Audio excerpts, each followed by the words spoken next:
El zar Iván. La historia lo recordará como el terrible. No era un sistema de violencia política, sino de terror. Iván liberó Rusia de la opresión extranjera. Los historiadores soviéticos consideraban a Iván como un paladín, un líder fuerte que plantó cara a la corrupción oficial y a la explotación.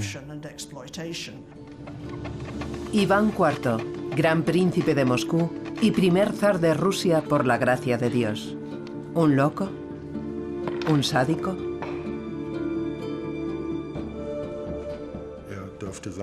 Debía de sentir placer al torturar a las personas. ¿O era solo un gobernante duro que exigía obediencia y lealtad absolutas para modernizar Rusia de forma radical?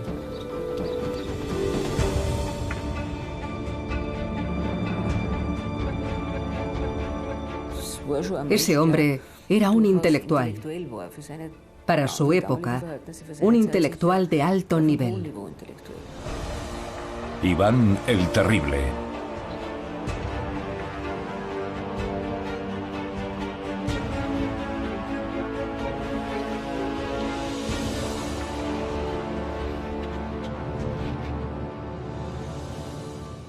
Las descripciones de su carácter son tan contradictorias como sus retratos. Un criminólogo busca la mejor imagen. Su misión es crear un perfil psicológico del zar. Hasta ahora los cronistas han representado a Iván IV de acuerdo con las leyendas que todavía hoy se siguen recordando. También han influido en el analista de la Policía Judicial de Bremen. Está claro que era una persona polifacética, una mente versátil. Para mí, como criminólogo, lo más importante es la parte criminal. El investigador examina documentos escritos por el propio Iván. Su primera impresión es que el zar era extraordinariamente erudito e inteligente. Iván nace en 1530 en Moscú. A los 3 años pierde a su padre, el gran príncipe Basilio. 5 años más tarde muere su madre, Elena, probablemente envenenada.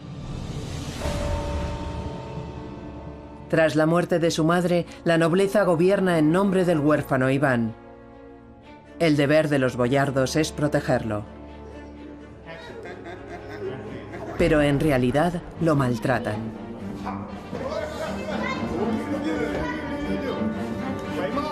Día tras día el heredero al trono debe luchar por la comida. Lo humillan constantemente, lo encierran sin motivo, lo golpean por diversión. Iván es como una espina para los boyardos, que preferirían verlo morir lentamente. Pero Iván sobrevive. Más adelante utilizará este periodo para justificar la brutalidad y el terror. Pasó toda su infancia temiendo por su vida. No podía estar seguro de que no fueran a echarlo a un pozo y dejarlo morir. Heidi Kasner es psiquiatra forense. Intenta comprender crímenes terribles analizando la infancia de sus autores. Se sentía impotente. No podía huir de esa situación por sus propios medios. Estaba a merced de sus maltratadores y lo sabía. En 1953, el arqueólogo ruso Mikhail Gerasimov modeló las facciones del zar a partir de su calavera. Un escáner tridimensional digitaliza y construye una copia del busto. Se está preparando el primer retrato robot de Iván IV.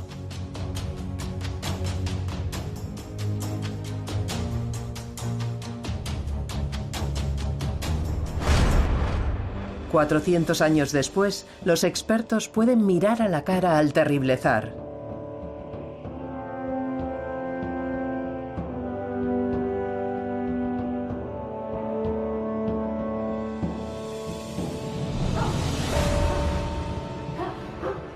A los 13 años, la impotencia de Iván se convierte en ira. Es consciente de su poder y contraataca. Azuza a una jauría de perros contra el jefe de los boyardos. Estos lo despedazan. Por primera vez, el maltratado Iván es capaz de infundir terror. Pronto se hará adicto a esa sensación. Los perros que utiliza para despedazar personas siguen sus órdenes. Son una extensión de su brazo, un yo externo. El temor que infunde confirma que es él quien manda. Aunque no es él quien los despedaza, son sus perros, los perros siguen sus órdenes. Su falta de escrúpulos también escandaliza a la Iglesia Ortodoxa rusa. Iván es más duro y valiente de lo esperado. Sobrevivirá y llegará a ser el gran príncipe de Moscú. Van a tener que entenderse con él. Un monje sabio y severo recibe la misión de educar moralmente a Iván y prepararlo para su vida como zar. El futuro zar aprende a leer y escribir leyendo la Biblia. En las Sagradas Escrituras el joven busca algo que alivie su espíritu tras una infancia llena de malos tratos. Iván descubre la legitimidad de su familia. Su abuela materna era la sobrina del último emperador bizantino, auténtica sangre azul. Desde entonces, el joven está convencido de que ha sido elegido por Dios. ¿Y este es Jesús? No, este es Juan el Bautista y esta es vuestra abuela, Sofía Paleóloga.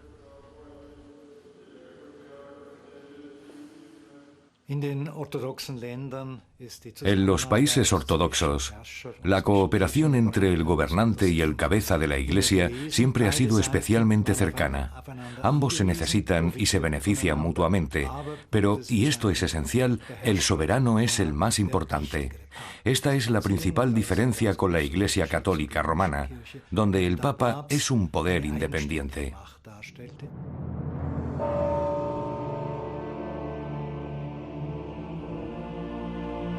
Durante los siguientes años, el joven crece bajo la estricta supervisión moral de la Iglesia. A los 17 años, Iván se casa con Anastasia Romanovna, la hija de un boyardo. Según los testimonios contemporáneos, la búsqueda de una novia fue especialmente intensa, con 1500 candidatas. Hasta su muerte, 13 años más tarde, Anastasia fue la compañera más leal de Iván. Tenía una influencia tranquilizadora en su carácter irritable. Un familiar cercano de Anastasia fue el antepasado de los Romanov, la dinastía de zares que conservó el trono hasta el siglo XX. La Iglesia incita a Iván a reformar el país. Tras la boda, libera al Estado y la sociedad de leyes centenarias y anacrónicas.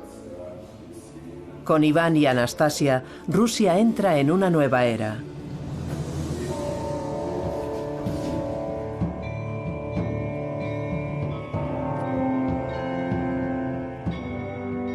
Ese mismo año, Iván es proclamado Gran Príncipe de Moscú.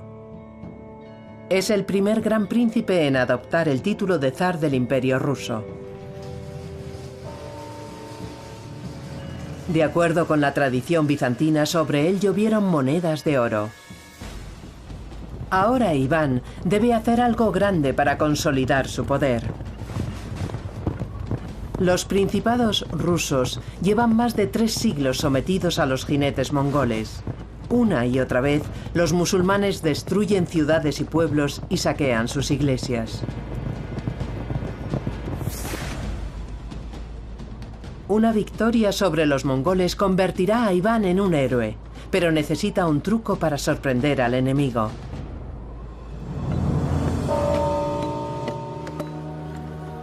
En Moscú, los mejores carpinteros del país crean fortificaciones para un campamento militar.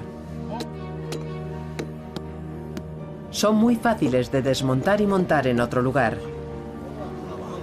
Las piezas se transportan en secreto por los ríos Moscova y Volga hasta la ciudad fortificada de Kazán, el corazón del Imperio mongol. Durante la noche los rusos levantan un fuerte.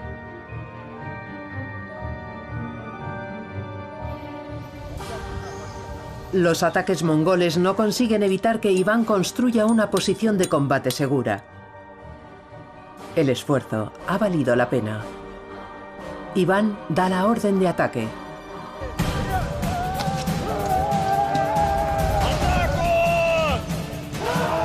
En campo abierto las hordas mongolas son invencibles, pero en un espacio cerrado es otra cosa.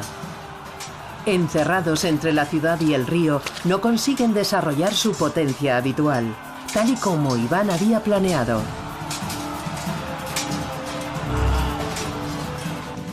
Kazán cae el 2 de octubre de 1552. Iván convierte al Khan musulmán en su vasallo. Esta victoria fue el primer paso para la fundación del Imperio ruso. Por primera vez, en Rusia no hay solo cristianos, sino también musulmanes. En la actualidad, los tártaros son la principal minoría étnica de Rusia. La victoria de Iván sobre los tártaros dará alas al nacionalismo ruso durante siglos. Iván ha demostrado que es un gobernante fuerte. Maureen Perry ha estudiado las representaciones poéticas de Iván IV en las canciones tradicionales rusas.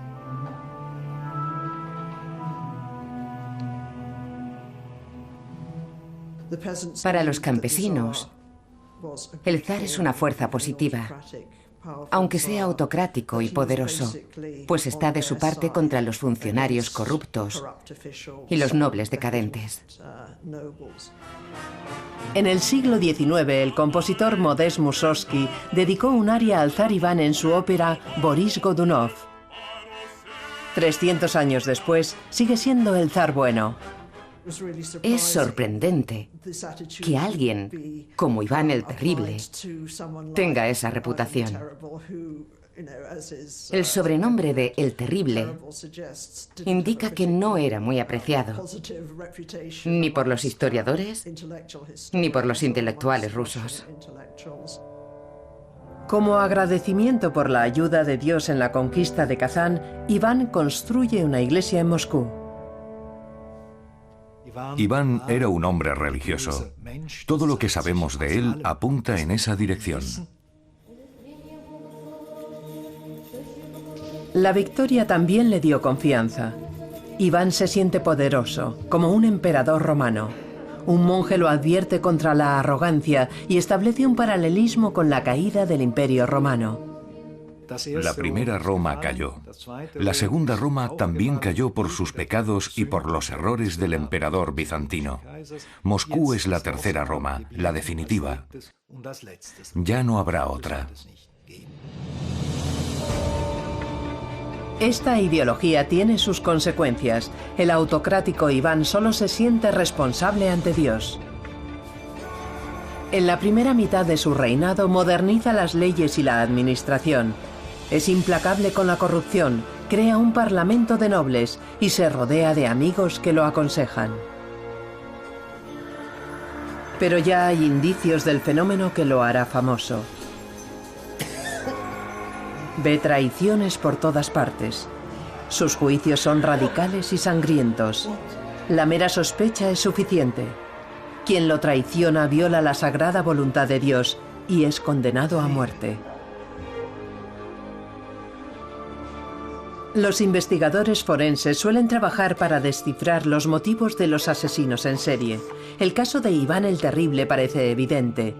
Era una bestia. Ejecutó a muchas personas con gran crueldad. Incluso para los estándares del siglo XVI, Iván era un gobernante brutal. ¿Qué lo llevó a eso? Mandaba matar a las esposas de los supuestos traidores y las colgaba en la entrada de su casa. Sus maridos no podían reaccionar. Iván mandó hacer grandes sartenes, donde freía vivas a sus víctimas. O las metía en agua hirviendo, luego en agua fría, una y otra vez hasta que se les caía la piel y morían.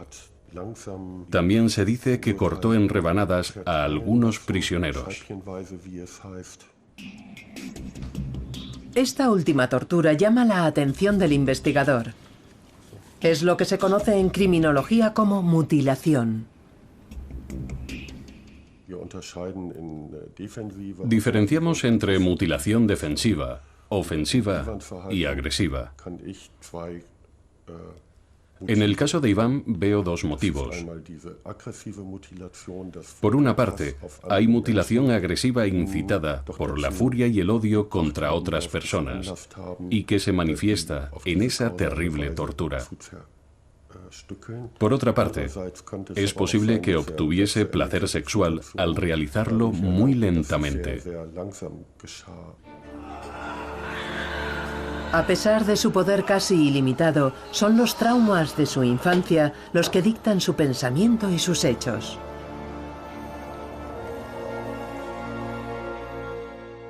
La indefensión de otras personas confirma su propia posición de poder.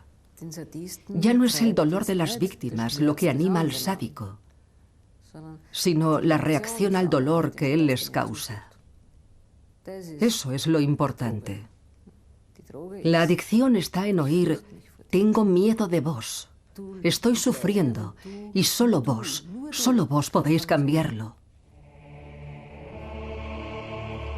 La Catedral de San Basilio, cerca del Kremlin, en la Plaza Roja, construida por Iván tras sus victorias sobre Kazán.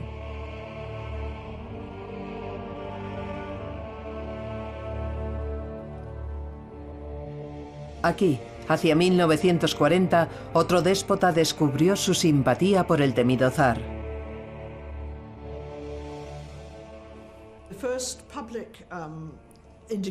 El primer indicio público de que Iván era el nuevo personaje de culto aparece en un artículo del novelista Kastelyov.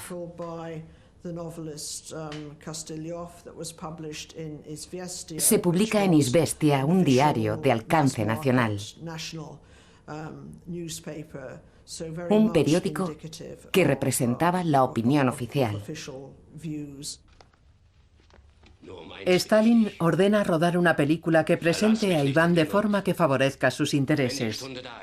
El encargo recae en el director vanguardista Sergei Eisenstein.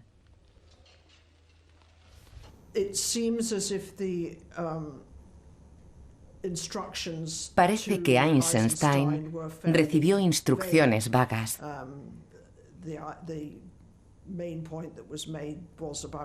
El objetivo principal era rehabilitar la imagen de Iván en comparación con la representación negativa que se hacía en la historiografía tradicional. La película de Eisenstein se proyectó en 1940. Es similar a una ópera, con un sentimentalismo abrumador. La brutalidad de Iván no está presente. El zar está por encima de los traidores que se agazapan en todos los rincones. El jefe de Eisenstein está encantado y le concede la Orden de Lenin por su obra.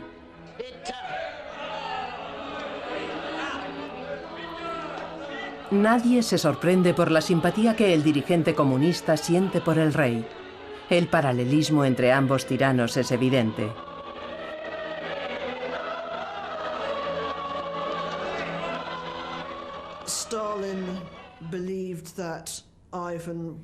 Stalin se veía como Iván, un gobernante severo que no tenía miedo de tomar medidas contundentes contra sus enemigos si creía que ese era el interés del Estado. ¿Pero es tan sencillo? ¿O hay algo más detrás de este desconcertante entusiasmo?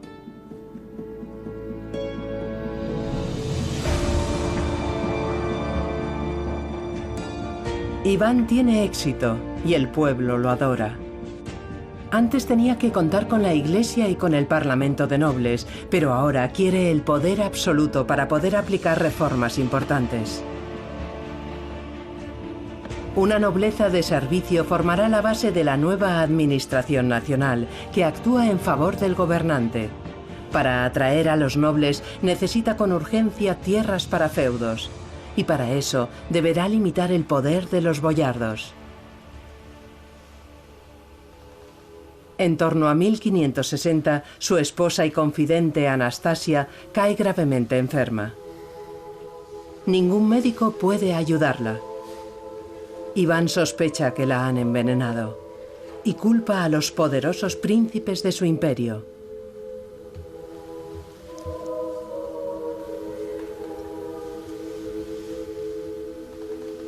Todo se desarrolla muy rápido.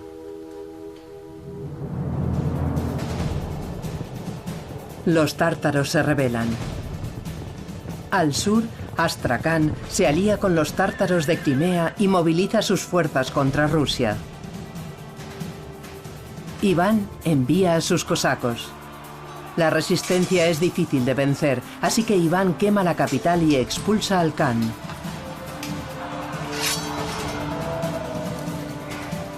Los mongoles ya no pueden impedir que Iván expanda su poder.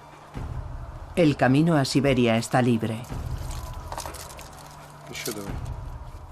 Pero la Iglesia Ortodoxa exige expulsar a los musulmanes de Crimea. Y por si eso fuera poco, los boyardos quieren cambiar la estricta jerarquía de los príncipes en los tribunales. El clero y la nobleza, ninguno tiene en cuenta que Iván, con casi 40 años, es un gobernante inteligente, por no decir maquiavélico, y los sorprenderá a todos. En 1560, Anastasia muere tras una larga enfermedad. Aunque no hay pruebas del envenenamiento, Iván ejecuta a algunos nobles. En el siglo XX, los forenses logran demostrar las sospechas del zar. Los huesos de Anastasia contienen grandes cantidades de mercurio, arsénico y plomo. Iván nunca se recuperará de la muerte de su amada esposa y su única confidente.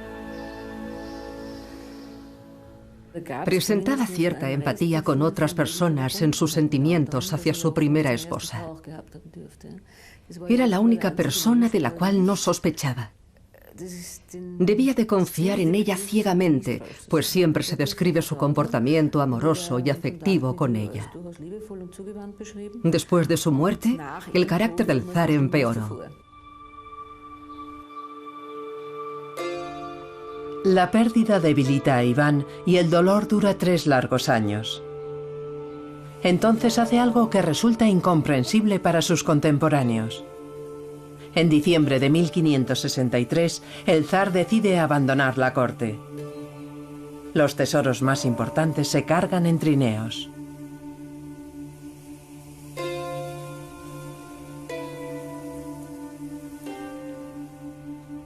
Iván abandona el Kremlin. Su destino es Alexandrovo Slobodá, una pequeña fortaleza a 60 kilómetros al nordeste de Moscú. El pueblo está atónito. Iván ha abdicado. ¿Qué se oculta tras este movimiento? No hay nada mejor que ver el pánico al verme marchar. Me necesitan a mí. Yo soy el elegido. Este nivel de autoconfianza sería muy difícil de conseguir de otra manera. Podría lograr que todo el mundo le tuviese miedo. Y eso ya lo tenía.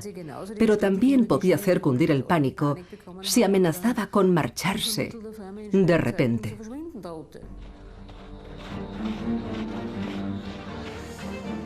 Iván se pasa 2 meses en un exilio autoimpuesto, evitando todo contacto con Moscú. Y espera. Su plan da resultado.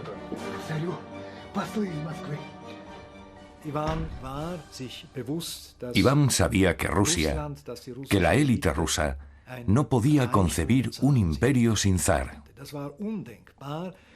Era inimaginable.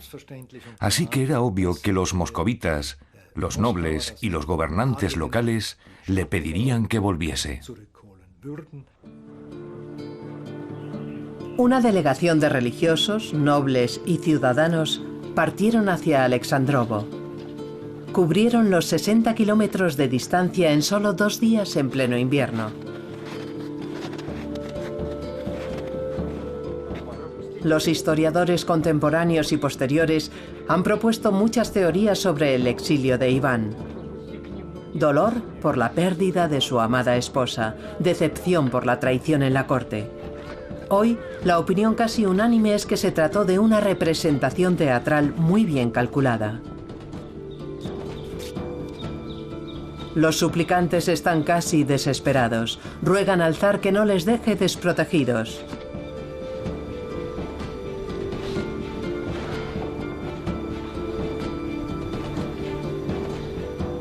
Iván el Táctico reacciona según sus planes.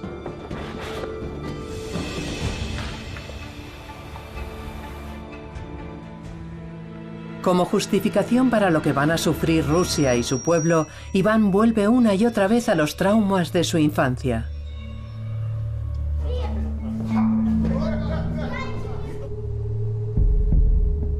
Y a la sed de venganza.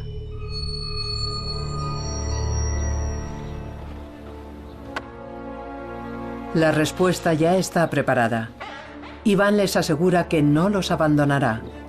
Seguirá siendo su zar. Pero hay una condición.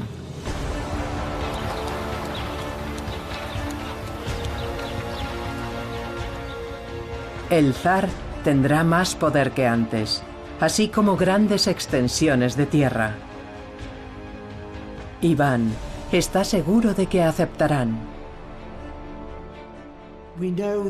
Sabemos que el pueblo de Moscú, los comerciantes, fueron los más insistentes a la hora de pedir al zar que volviese a Moscú y no abdicase. Creo que estas maniobras demagógicas de Iván estaban diseñadas para obtener el apoyo de las capas bajas de la sociedad. Iván vuelve a su trono en Moscú.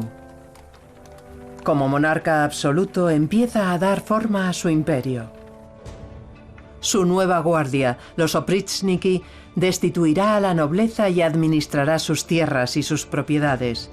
Sus símbolos son la escoba y la cabeza de perro. Limpian sin compasión y son vigilantes implacables. En lo sucesivo, la propiedad privada de Iván recibirá el nombre de Oprichnina. Los Oprichniki son salvajes y no sirve de nada protestar porque solo responden ante el zar. Todos los segmentos de la población son víctimas del reinado del terror de Iván, desde sus seguidores frustrados y la alta nobleza hasta los más sencillos. Era brutal. Su objetivo era intimidar a toda la población para ahogar cualquier posibilidad de resistencia contra el zar. Y la política del terror tuvo éxito. Casi no hubo oposición durante los siguientes años. La Oprichnina duraría 7 años, desde 1565 hasta 1572. Iván reclama 2/3 del imperio como propiedad privada. Generalmente son las regiones más fértiles y productivas, que solían pertenecer a los odiados boyardos. Familias enteras deben abandonar sus tierras ancestrales. Su futuro no le importa a Iván ni a sus sicarios.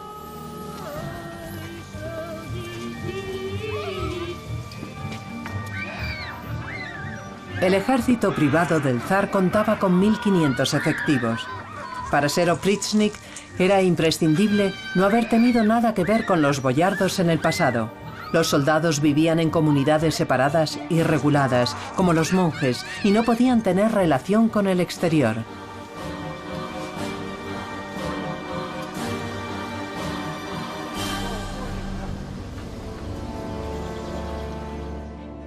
En 1570 llega a oídos de Iván el rumor de que en la ciudad de Novgorod se está conspirando contra él. Entonces su furia se desata de una manera inaudita. Nóvgorod no se recuperará de su ataque. ¿Por qué se sintió tan ofendido por esa ciudad en particular?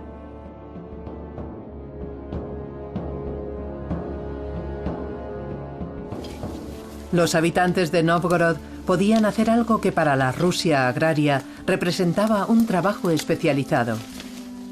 Para eso necesitaban la corteza de un árbol en particular. Para obtener la mejor corteza de abedul, buscamos bosques mixtos de hoja caduca sin pinos, con álamos, serbales y alisos. Al crecer el abedul dirige la copa hacia arriba, buscando la luz, y el tronco es liso, sin ramas. Al principio del verano, la corteza rojiza es muy fácil de extraer.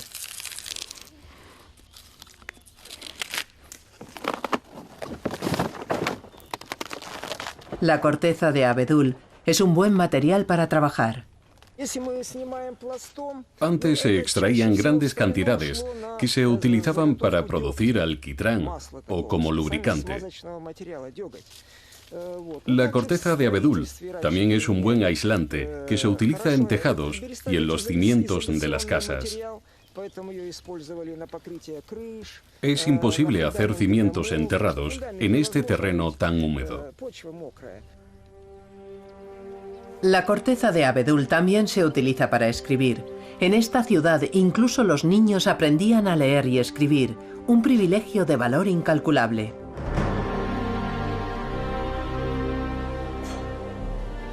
Nóvgorod era una ciudad próspera que destacaba sobre el resto. Sus arcadas y sus espléndidas iglesias siguen recordando su antigua riqueza. Iván IV debía de sentir envidia.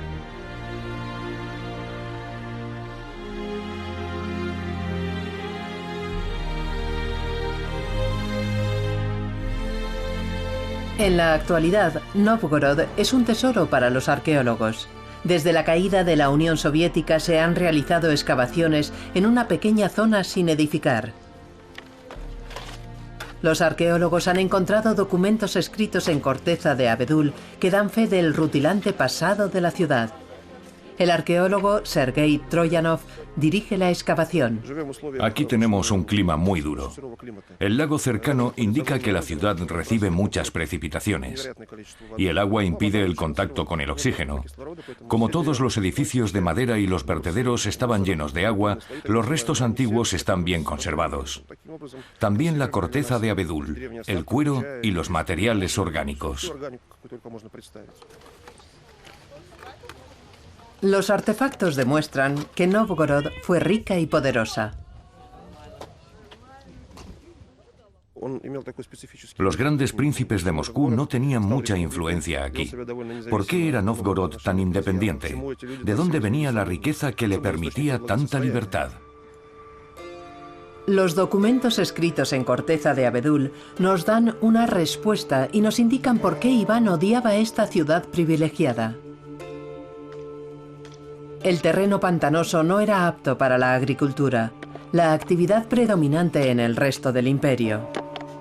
Pero los ciudadanos de Nóvgorod tenían algo más y tuvieron mucho éxito. Vestían mejor que los habitantes de otras regiones de Rusia y tenían mejor educación.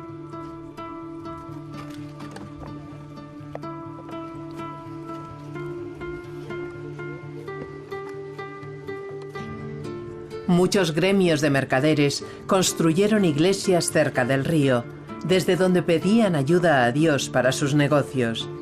Ahí residía la verdadera fuerza de Nóvgorod.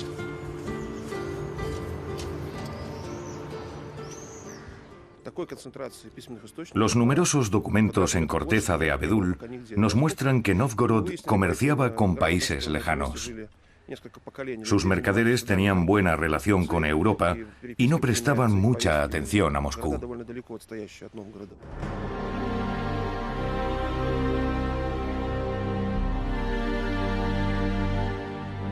Iván odiaba a la gente que no podía controlar. No soportaba que la ciudad tuviese privilegios y buenas relaciones comerciales con países lejanos. Los Oprichniki pusieron fin a esta ciudad floreciente.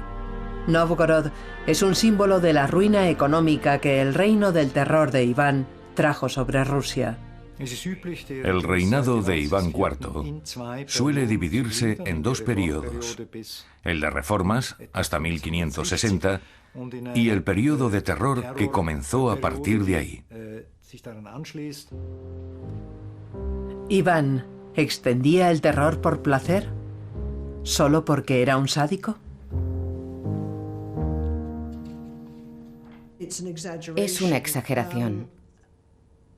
Hay algunos rasgos comunes, sobre todo si estamos de acuerdo en que lo que hizo la Oprichnina, sobre todo al principio, tenía su razón de ser. Su objetivo era reorganizar la base territorial de las élites para fortalecer el poder militar de Rusia.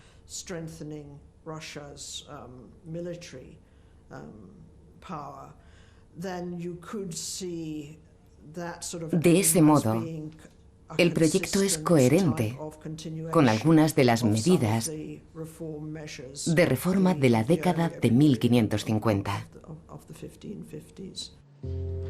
¿La reforma por el terror? ¿Era eso lo que fascinaba a Stalin? Perry ha analizado la visión política de Iván IV. Iván tiene la oportunidad de expandir su imperio hacia el este, hacia las interminables extensiones de Siberia, pero eso es una carga para sus capacidades militares. Las estepas infinitas siguen en manos de jinetes nómadas. En los años siguientes, los tártaros hacen repetidas incursiones, llegando incluso a Moscú. Las cosas son diferentes al oeste. Iván se concentra en un nuevo enemigo, la Orden de los Caballeros Teutónicos del Báltico. Exige el pago de tributos. Su abuelo conquistó la ciudad de Dorpat y los caballeros la utilizan desde entonces. La provocación surte efecto. En aquel momento, los caballeros de la Orden Livona, que habían sido la fuerza dominante en la costa del Báltico, pasaban por un periodo de decadencia, y las potencias de la región intentaban aprovecharse de la situación para reforzar sus posiciones. Si Moscú lograba acceder al Báltico, aumentaría su prestigio como potencia emergente en Europa. El Báltico, acceso al mar. Mucho antes de Pedro el Grande, Iván tenía objetivos comerciales concretos: la apertura hacia Europa occidental. Un puerto sin hielo durante todo el año sería una ventaja incalculable. ¿Son los puertos sin hielo del Báltico un posible motivo para que un comunista encargue una película sobre un monarca como Iván IV? La escena de la coronación con el juramento al pueblo ruso lo revela.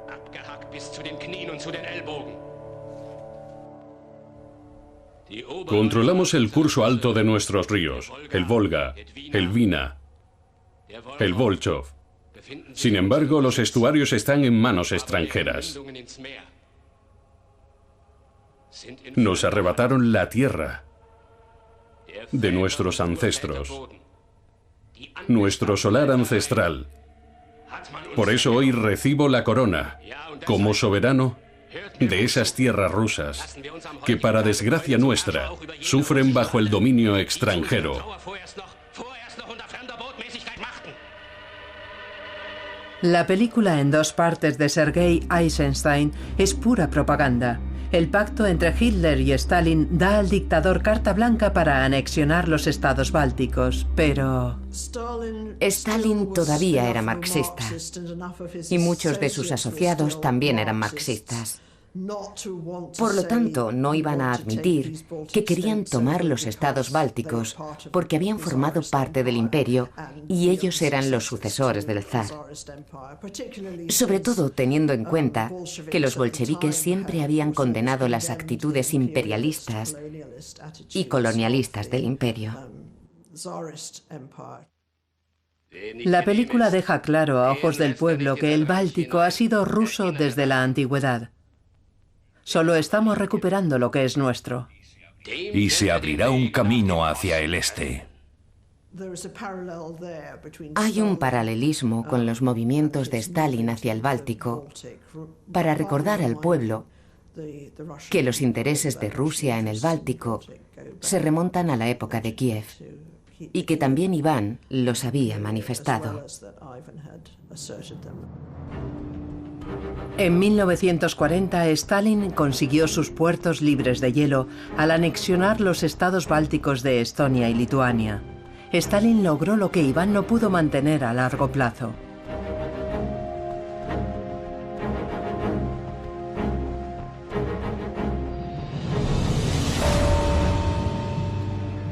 Iván toma los puertos de Narva y Dorpat y nombra gobernador a su mejor general, Andrei Kursky.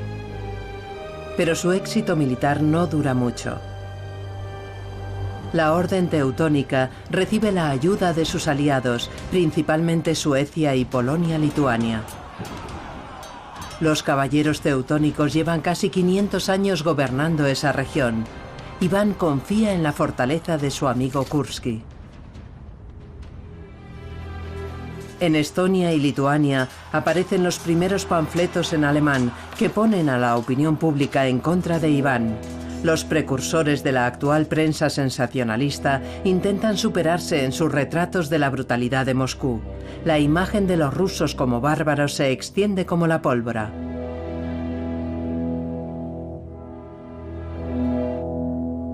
El historiador suizo Andreas Kappeler ha estudiado esos panfletos.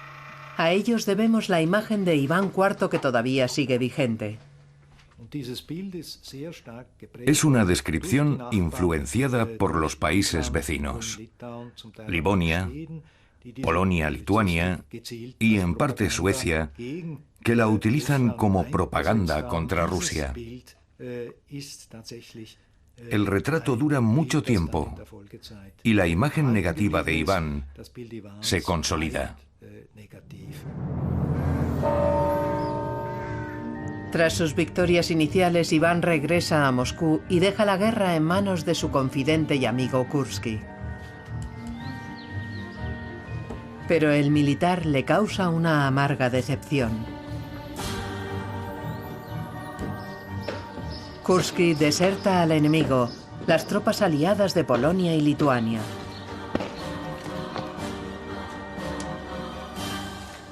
Iván está fuera de sí. Para él es la peor traición y llega cuando todavía está sufriendo por la muerte de su esposa.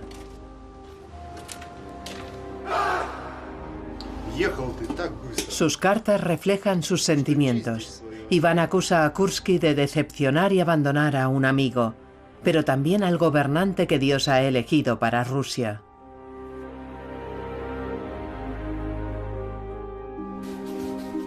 En su respuesta, Kursky justifica sus acciones en la brutalidad del zar, que él también ha sufrido. Iván dedica 80 páginas a rechazar la acusación. Desde finales del siglo XIX, esta correspondencia está considerada como una fuente de información única sobre la Rusia de Iván.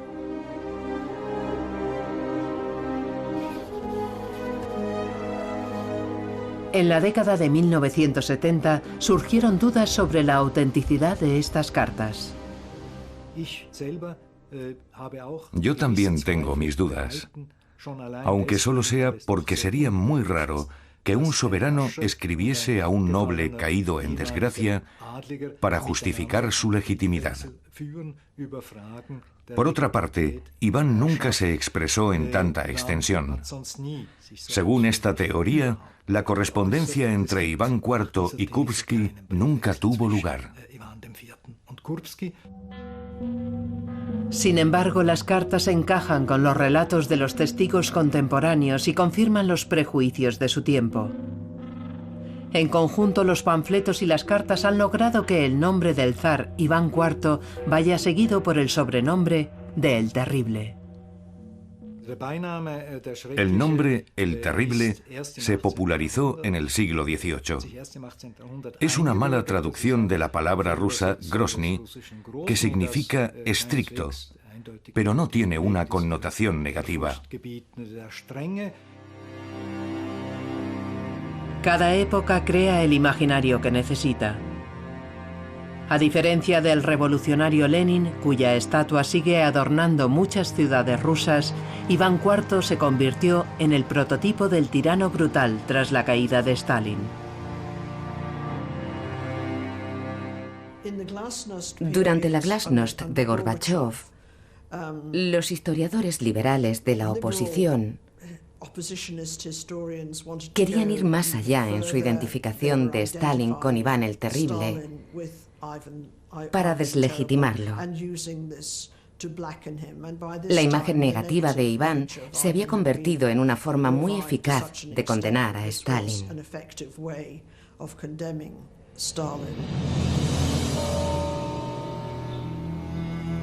Casi 3 décadas después del primer ataque contra los caballeros del Báltico, el zar debe admitir que la guerra contra Livonia está perdida. La orden teutónica se ha disuelto y sus territorios se han repartido entre Dinamarca, Suecia y Polonia. Los nuevos gobernantes presentan una resistencia feroz ante Iván hasta que el rey de Polonia, Esteban Báthory, impone un tratado de paz al que el zar, desgastado por la guerra, debe acceder. Aquí muere el sueño de Iván de acceder al Báltico y comerciar con Europa occidental. Ahora queda solo la antigua ruta, desde el Mar Blanco, bordeando el Cabo Norte durante los pocos meses que no hay hielo. Iván tenía visiones políticas muy valientes. Incluso llegó a decirse que quería casarse con la reina Isabel I de Inglaterra. Aunque eso parece improbable, sí es cierto que quería casarse con una inglesa. Tenía facilidad para ver las posibles ventajas, pero probablemente subestimaba las dificultades. Iván se casó varias veces con nobles rusas, pero quería que el heredero al trono fuese su hijo mayor, Iván Ivanovich, nacido de su amada Anastasia. Padre e hijo tenían mucho en común, pero las cosas no salieron como esperaba. Tras varias décadas en el trono, las sospechas y el miedo a la traición habían convertido a Iván en un paranoico. Perdía el control con mayor frecuencia cada vez.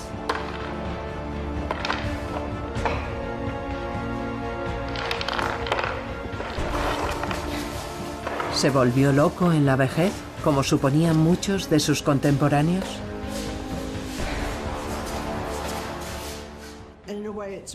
En cierto modo es una excusa para no estudiar la historia en profundidad, para no buscar otros factores, otros patrones, para limitarse a decir, no hay ningún patrón, es una locura. Un pequeño incidente basta para desatar la furia de Iván. La incapacidad para controlar sus impulsos y los accesos de cólera siempre fue su mayor problema. Un día descubre a su nuera vestida de una forma que le parece poco adecuada y se pone furioso.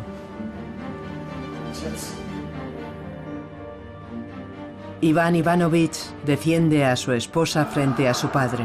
La situación empeora. Iván golpea a su amado hijo hasta la muerte, privando así a Rusia de un heredero al trono capaz.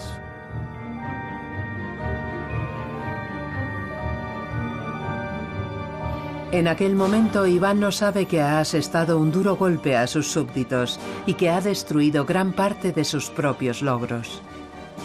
Solo su hermano puede sucederlo en el trono, pero padece un retraso mental. El asesinato de su propio hijo es materia de debate para psicólogos y artistas. ¿Cuánta fuerza y cuánta ira hacen falta para matar a un hijo? La pérdida del control lleva a curiosas formas de arrepentimiento. Es algo que veo una y otra vez cuando alguien muere y el responsable es un familiar cercano. Frecuentemente, la furia, el odio y la agresividad hacen posible el suceso. Después llega el pensamiento racional. acompañado por actividades de retractación simbólica, que van desde cubrir el cuerpo a colocar objetos religiosos junto a él. Cuando encontramos el cuerpo, es casi como una capilla ardiente. La muerte de su hijo destruyó a Iván y puso en peligro el futuro del imperio. Iván fue su última víctima.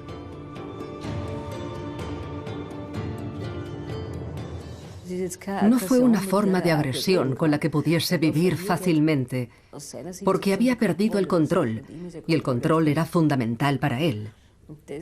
Entonces analiza las consecuencias y ve que el control se le escapa entre los dedos, algo que no encaja en la imagen que tiene de sí mismo.